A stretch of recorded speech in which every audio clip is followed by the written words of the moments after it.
ಬದುಕಿಗೆ ಸ್ಫೂರ್ತಿ YouTube channel ವೀಕ್ಷಕರಿಗೆ ನಮಸ್ಕಾರಗಳು. ನಾವು ಇಲ್ಲಿರುವುದು ಬೆಂಗಳೂರಲ್ಲಿ ಗ್ರಾಮ ದೇವತೆ ಅಥವಾ ಬೆಂಗಳೂರಿನ ನಗರದ ದೇವತೆ ಅಂತಲೇ ಹೇಳ್ತಾರೆ. ಬೆಂಗಳೂರನ್ನು ರಕ್ಷಿಸುವ ಶಕ್ತಿ ದೇವತೆ ಅಂತಲೂ ಹೇಳ್ತಾರೆ. ಅಣ್ಣಮ್ಮ ತಾಯಿಯ ಮಹಾ ಸಂಸ್ಥಾನದಲ್ಲಿ ನಾವಿವತ್ತು ಇರೋದು. ತಾಯಿ ಮಡಿಲನ್ನು ಸೇರಿದ ಹಾಗೆ ಫೀಲ್ ಆಗುತ್ತೆ. ಅಮ್ಮನ ನೋಡ್ತಾ ನಿಜವಾಗ್ಲೂ ಕಣ್ತುಂಬಿ ಬಂತು. ಕಣ್ಣೀರು ಸುರಿಯುತ್ತೆ. ಅದು ಯಾಕೆ ಅಂತ ಗೊತ್ತಾಗಲ್ಲ. ಅಷ್ಟು ಒಂದು ಪಾಸಿಟಿವ್ ವೈಬ್ ಇದೆ. ಎಂಟ್ರಿ ಆಗ್ತಾನೆ. ಆ್ಯಕ್ಚುಲಿ ನಾನು ಇದು ಫಸ್ಟ್ ಟೈಮ್ ಹೋಗಿದ್ದು ಟೆಂಪಲ್‌ಗೆ. ಹೋಗಿರಲಿಲ್ಲ ಬಟ್ ಅದು ಕಾರಣಾಂತರಗಳಿಂದ. ಬಟ್ ಯಾಕೋ ತುಂಬಾ ಅನಿಸ್ತಾ ಇತ್ತು ಹೋಗಲೇಬೇಕು ದೇವಸ್ಥಾನಕ್ಕೆ.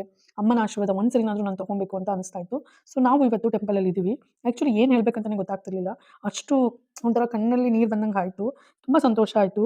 ಪಾಸಿಟಿವ್ ವೈಬ್ ತುಂಬಾನೇ ಇದೆ. ಎಂಟ್ರಿ ಆಗ್ತಾನೆ ನಿಮಗೆ ಒಂಥರ ದೈವ ಇದು ಫೀಲ್ ಆಗುತ್ತೆ. ಇಲ್ಲಿ ನೀವು ನೋಡ್ತಾ ಇರ್ಬೋದು ಇಲ್ಲೆಲ್ಲರೂ ಹಾಲು, ಮೊಸರು ಮತ್ತು ಉಪ್ಪನ್ನ ಹಾಕಿ ಪೂಜೆ ಮಾಡ್ತಾ ಇರ್ತಾರೆ. ನಾನು ಹಾಗೆ ಸ್ವಲ್ಪ ವಿಡಿಯೋ ಮಾಡ್ಕೊತಾ ಇದ್ದೆ.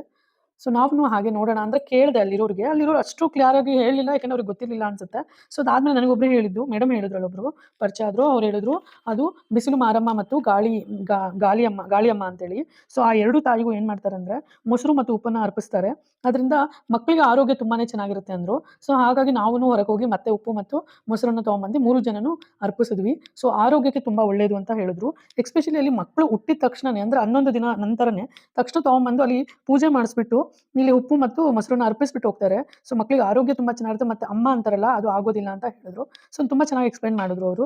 ನನಗೆ ತುಂಬಾನೇ ಖುಷಿ ಆಯ್ತು. ಈ ರೀತಿ ಎಲ್ಲ ಇದೆ ಅಂತ ಅಂದ್ಬಿಟ್ಟು ಗೊತ್ತಾಯ್ತು.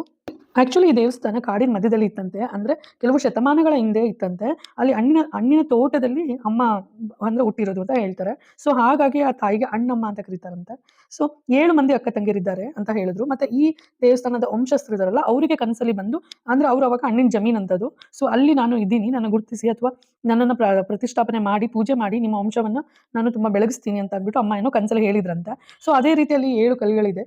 ಎಲ್ಲಾ ತಾಯಿಗಳಿಗೂ ಪೂಜೆ ಮಾಡ್ತಾರೆ. ನಾನು ಇದನ್ನ ನೋಡಿದೆ. ಇದು ಗರ್ಭಗುಡಿಯಲ್ಲಿ ತಾಯಿ ಇರೋದು ಅಣ್ಣಮ್ಮ. ತುಂಬಾ ಚೆನ್ನಾಗಿ ಡೆಕೋರೇಷನ್ ಮಾಡಿರ್ತಾರೆ. ಬಟ್ ನಾವು ವಾರ ಅಂದ್ರೆ ಶನಿವಾರ ಹೋಗಿರೋದ್ರಿಂದ ಸಿಂಪಲ್ ಆಗಿ ತಯಾರಾಗ್ತಾ ಇತ್ತು. ಹಾಗೆ ತಯಾರು ಮಾಡ್ತಾ ಇದ್ರು. ತುಂಬಾನೇ ಚೆನ್ನಾಗಿತ್ತು ದೇವಸ್ಥಾನ. ನೋಡಿ ಲೈಟಿಂಗ್ಸ್ ಆಗ್ಬೋದು, ಆಮೇಲೆ ಅಲ್ಲಿ ಅರೇಂಜ್‌ಮೆಂಟ್ಸ್ ಆಗಿರ್ಬೋದು ತುಂಬಾನೇ ಚೆನ್ನಾಗಿದೆ. ಆಮೇಲೆ ಎಂಟ್ರಿಯಲ್ಲೇ ಹಾಲು, ಮೊಸರು ಮತ್ತು ಉಪ್ಪನ್ನ ಹಾಕ್ತಾ ಇರ್ತಾರೆ ಭಕ್ತಾದಿಗಳೆಲ್ಲ. ಮತ್ತೆ ಅಲ್ಲಿ ಒಬ್ರು ಮೊಸರನ್ನ ಮಾಡಿ ಪ್ರಸಾದ ಹಂಚ್ತಾ ಇದ್ರು. ಹಾಗೆ ನನಗೆ ಅರಿಶಿಣ, ಕುಂಕುಮ, ಹೂವು, ಬಳೆ ಎಲ್ಲಾನು ಕೊಟ್ರು. ಅಂದ್ರೆ ಎಲ್ಲ ಮುತ್ತೈದರಿಗೆ ಅವ್ರು ಕೊಡ್ತಾ ಬರ್ತಾ ಇದ್ರು. 9 ಜನ ಅನ್ಸುತ್ತೆ. ನನಗೂ ಆ ಪ್ರಸಾದ ಸಿಕ್ತು. ಎಸ್ಪೆಷಲಿ ಫಾರ್ ಸಂತಾನ ಭಾಗ್ಯಕ್ಕೂ ಅಲ್ಲಿ ತುಂಬಾ ಚೆನ್ನಾಗಿ ವರ ಸಿಗುತ್ತೆ ಅಂತ ಹೇಳ್ತಾರೆ. ಅಂದ್ರೆ ಅಲ್ಲಿ ವಿಸಿಟ್ ಮಾಡಿ ಅಮ್ಮಂಗೆ ಬೇಡ್ಕೊಂಡು ಹೋದ್ರೆ. ಇಲ್ಲಿ ನೋಡ್ತಾ ಇರ್ಬೋದು ನೀವು ಅಮ್ಮನ ಕಣ್ ತುಂಬಿಸ್ಕೊಬಹುದು. ಎಷ್ಟು ಚೆನ್ನಾಗಿ ಕಾಣಿಸ್ತಾ ಇತ್ತು ಅಂದ್ರೆ ತುಂಬಾನೇ ಚೆನ್ನಾಗಿ ಕಾಣಿಸ್ತಾ ಇತ್ತು. ಇದು ಪಲ್ಲಕ್ಕಿ ಅಂದ್ರೆ ಹೊರಗಡೆ ತಗೊಂಡು ಹೋಗ್ತಾರಲ್ಲ ಅಮ್ಮನ್ನ, ಆ ಪ್ರತಿಷ್ಠಾಪನೆ ಮಾಡಿರೋದು. ಗರ್ಭಗುಡಿಯಲ್ಲಿ ಇರುವಂತ ತಾಯಿ ತುಂಬಾನೇ ಸಣ್ಣದಿದ್ರು ತುಂಬಾ ಚೆನ್ನಾಗಿ ಡೆಕೋರೇಷನ್ ಎಲ್ಲ ಮಾಡ್ತಾರೆ. ನಾನು ಈ ದೇವಸ್ಥಾನಕ್ಕೆ ಎಂಟ್ರಿ ಆಗಿದ್ದು ಮೊದಲನೇ ಸರಿ ಮತ್ತು ಅಮ್ಮನ ನೋಡಿದ್ದು ಇದೇ ಮೊದಲನೇ ಸರಿ. ನಾನು 2 ಸರಿ ವಿಸಿಟ್ ಮಾಡಿದೆ. ಅಂದ್ರೆ ಒಂದ್ಸರಿ ಹಾಗೆ ಹೋಗಿ ಪೂಜೆ ಮಾಡ್ಕೊಂಡು ಬಂದೆ. ಮತ್ತೆ ನಂಗೆ ಯಾಕೋ ಒಳಗೆ ಹೋಗಿ ಮತ್ತೆ ಮುಗಿದು ಬರೋಣ ಅನಿಸ್ತು. ಹಾಗಾಗಿ ಮತ್ತೆ ಹೋದೆ. ಅಂದ್ರೆ ಗರ್ಭಗುಡಿಯಲ್ಲಿ ದೊಡ್ಡವ್ರನ್ನ ಬಿಡಲ್ಲ, ಬಟ್ ಸಣ್ಣವ್ರನ್ನ ಬಿಡ್ತಾರೆ. ನನ್ನ ಮಗನ್ನ ನಾನು ಒಳಗಡೆ ಕಳಿಸಿದ್ದೆ. ಅವನು ಹಾಗೆ ಕೈ ಮುಗಿದ್ಬಿಟ್ಟು ಕುಂಕುಮ ಇಟ್ಕೊಂಡು ಬಂದ್ರು. ಅಲ್ಲಿ ತಾಯಿನ ನೋಡ್ತಾ ಇದ್ರೆ ನಾವು ಸ್ವಂತ ತಾಯಿ ಅಂದ್ರೆ ನನ್ನ ತಾಯಿ ಮಡಿಲನ್ನೇ ಸೇರಿದಷ್ಟು ಪಾಸಿಟಿವ್ ಫೀಲ್ ಆಗುತ್ತೆ. ನಿಮಗೂ ಹಾಗೆ ಆಗುತ್ತೆ. ದಯವಿಟ್ಟು ಯಾರಾದ್ರೂ ಹತ್ರದಲ್ಲಿದ್ರೆ ಅಥವಾ ದೇವಸ್ಥಾನಕ್ಕೆ ಹೋದ್ರೆ ಹೋಗ್ಬಿಟ್ಟು ಬನ್ನಿ. ಮತ್ತು ಆ ತಾಯಿನ ನಂಬಿದವ್ರಿಗೆ ಎಲ್ಲರಿಗೂ ಒಳ್ಳೇದಾಗುತ್ತೆ ಅಂತ ಕೇಳ್ಪಟ್ಟಿದ್ದೀನಿ. ಹಾಗಾಗಿ ನಾನು ನಂಬಿದ್ದೀನಿ. ಎಲ್ಲರಿಗೂ ಒಳ್ಳೇದಾಗಲಿ. ನೀವು ನೋಡ್ಬೋದು ತುಂಬಾನೇ ಸೆಲೆಬ್ರಿಟೀಸ್ ಬರ್ತಾರೆ. ಅಂದ್ರೆ ಅವ್ರು ಏನೇ ಒಂದು ಪ್ರಾಬ್ಲಮ್, ಮೊನ್ನೆ ಏನು ಪವಿತ್ರ ಗೌಡ ಅವರು ಬಂದಿದ್ರು. ಅಂದ್ರೆ ಏನೇ ಪ್ರಾಬ್ಲಮ್ಸ್ ಇದ್ರು, ಏನೇ ಇದ್ರು ಅಮ್ಮನ ಪಾದ ಅಥವಾ ಅಮ್ಮನ ನಂಬಿದ್ರೆ ಒಳ್ಳೇದಾಗೇ ಆಗುತ್ತೆ ಅಂದ್ಬಿಟ್ಟು ಅಲ್ಲೆಲ್ಲರೂ ನಂಬ್ತಾರೆ. ನಾನು ನಂಬಿದ್ದೀನಿ. ಈ ವಿಡಿಯೋ ನೋಡಿದ ಎಲ್ಲರಿಗೂ ತಾಯಿ ಒಳ್ಳೇದು ಮಾಡಲಿ. ನಾನಂತೂ 2 ಸರಿ ಒಳಗಡೆ ಹೋಗ್ಬಿಟ್ಟು ಬಂದೆ. ಮತ್ತು ಆಮೇಲೆ ಒಂದು 10 to 15 ಮಿನಿಟ್ಸು ನಾವು ಅಲ್ಲೇ ಕುತ್ಕೊಂಡು ಇದ್ವಿ. ಅದು ನೈಟ್ ಅಂದ್ರೆ ಈವ್ನಿಂಗ್ ಆದ್ರಿಂದ ತುಂಬಾನೇ ಪೀಸ್‌ಫುಲ್ ಆಗಿತ್ತು. ಆಮೇಲೆ ಫ್ರೈಡೆ, ಟ್ಯೂಸ್‌ಡೇ ಅಂತೂ ಅಲ್ಲಿ ಕಾಲಿಡ್ಲಿಕ್ಕಾಗಲ್ಲ, ಅಷ್ಟೊಂದು ಬಿಸಿ ಇರ್ತಂತೆ. ಬಟ್ ಇದು ಸ್ಯಾಟರ್‌ಡೇ ಆಗಿರೋದ್ರಿಂದ ಸ್ವಲ್ಪ ಆರಾಮಾಗಿತ್ತು. ನಾವು ಪೂಜೆ ಮಾಡ್ಕೊಂಡು ಅಷ್ಟೇ ಅಲ್ಲ, ಸೌಜನ್ಯ ಅಂದ್ರೆ ಈಗೇನು ನಡೀತಾ ಇದೆ ಧರ್ಮಸ್ಥಳ ಪ್ರಕರಣದಲ್ಲಿ ನ್ಯಾಯ ಸಿಗ್ಲಿ ಅಂತ ಅಂದ್ಬಿಟ್ಟು ನಾನು ಅಲ್ಲಿ ಮನಸಾರ ಬೇಡ್ಕೊಂಡು ಬಂದೆ. ಯಾಕಂದ್ರೆ ತುಂಬಾನೇ ಗೊಂದಲ ಇದೆ.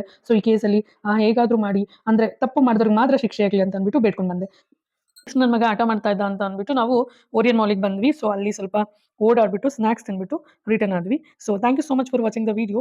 ಮತ್ತು ಆ ತಾಯಿ ಎಲ್ಲರಿಗೂ ಅಷ್ಟೈಶ್ವರ್ಯ, ಆರೋಗ್ಯ, ನೆಮ್ಮದಿ ಕೊಡಲಿ ಅಂತ ಅಂದ್ಬಿಟ್ಟು ನಾನು ಹಾರೈಸ್ತೀನಿ. Thank you so much for watching the video. Thank you.